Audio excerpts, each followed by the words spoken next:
After 25 years of marriage, Tevye the milkman asks his wife Golda, "Do you love me?" "Do I what?" she answers.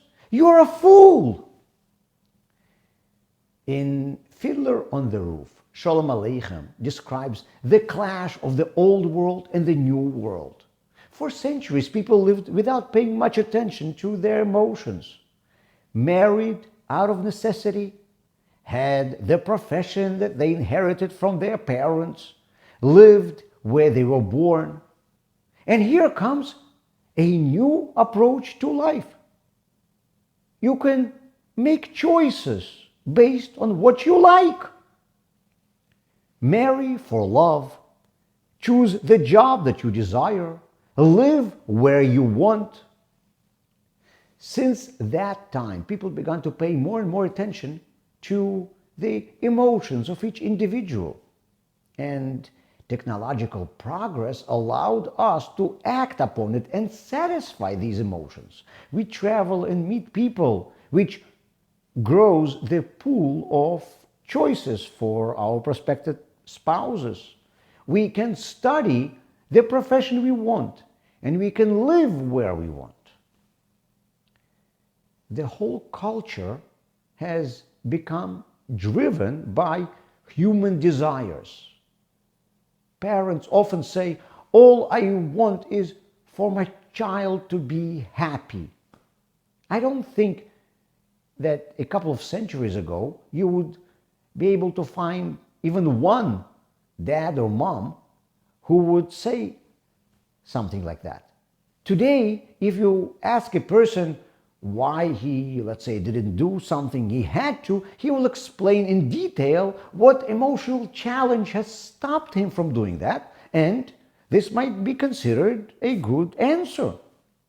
We have entire industries built on meeting the emotional needs of people. And all the while, for some reason, we did not become happier. The statistics of depression and simply discontent with life are only increasing. People are more upset than ever. So if we pay more attention to our emotions and our emotions are increasingly negative, maybe it's better not to pay attention to them. Maybe paying attention to our emotions is what causes this negativity. So is it useful to be so considerate of our feelings? About a century before the era described by Sholem Aleichem, when recognitions of one's feelings became popular in Europe, was born a new Jewish teaching that allowed people to study their soul, emotions, and desires. This was Chassidism. Jewish sages started teaching common folk parts of the Torah about our inner world. At first glance, it may seem that the rabbis were simply ahead of the popular trend by about 100 years. But in fact, their approach to feelings was dramatically different from the one that later spread in non-Jewish world.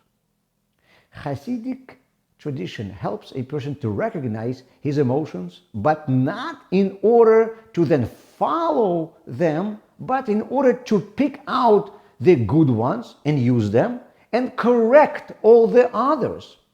The Jewish teaching calls upon us to study our desires not in order to satisfy them, but in order to know how to channel them and change them when we need to. This is the fundamental difference between the two approaches to emotions. According to Hasidic tradition, we want to know what is going on inside of ourselves, not in order to obey our feelings, but in order to learn how to get a grip on them.